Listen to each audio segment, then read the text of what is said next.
In the era I grew up in, women weren't allowed to touch a gun. The boys could go hunting, they could do all kinds of fun stuff with the guns, and girls weren't allowed to touch them.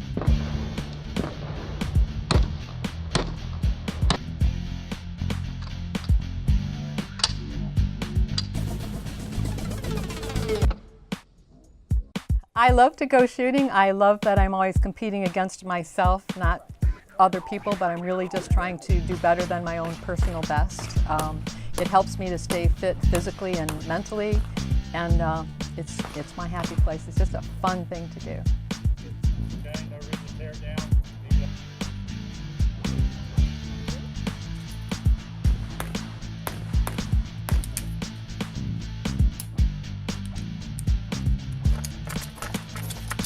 A lot of women are drawn into competitive shooting by the camaraderie that is within the women that are in the sport.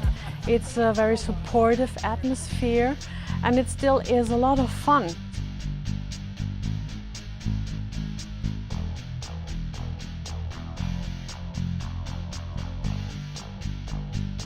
What I enjoy most about shooting is honestly my personal growth with it. I've gotten a lot better.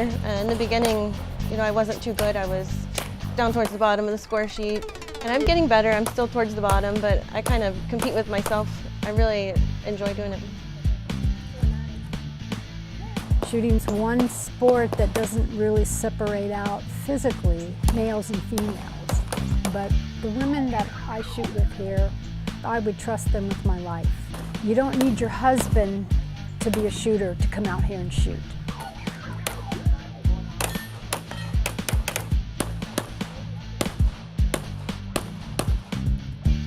People are so often concerned about they don't have the gear, and when I talk to a lot of women about why they aren't coming out, they think that they need a lot of money or that they don't have the equipment. Probably if they're shooting already, they have a firearm, even if it's a standard production firearm, and they have magazines to hold the rounds and a magazine holster, and they're ready to go. They just need to come to the range and try it out.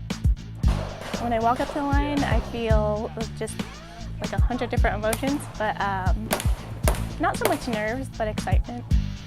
My first major match that I ever came out to do was the monster match, which was extremely hard, but it was so much fun.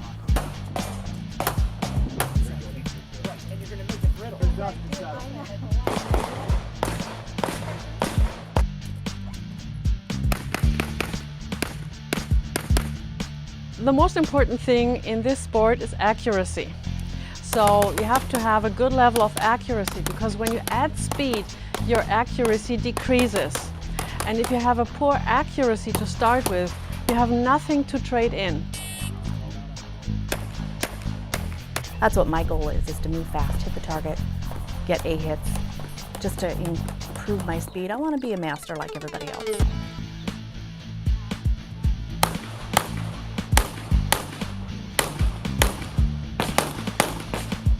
Matches are scored based on your time and what your hits are.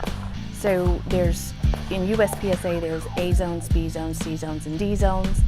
You want A zones, they give you the most points, and then that point, the number of points you get is divided by your time, and it gives you a hit factor. So you want the highest hit factor you can get. Make ready. Ready. Stand by. USPSA and IDPA, the competitive shooting sports, are some of the safest sports that anyone can participate in. And the ROs do an excellent job at making sure that the stage is safe and that the shooter is safe, and of course that the people in the gallery are safe as well. My job as an RO is to keep everybody safe, keep an eye on the gun, make sure we're not breaking the 180 and no one gets hurt. Our main concern is safety, making sure that there's safe gun handling. Obviously it's pointed in the right direction.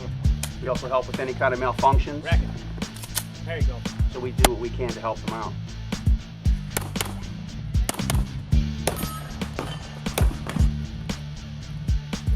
I would go and watch a few matches first before actually doing one. But if you want to shoot a match, I'd say go out, do it safely, and have fun. There's plenty of people on the range that will encourage you that will help you, that will guide you. They won't let you do anything unsafe. The number one premise is safety. Clear, hammer down, holster.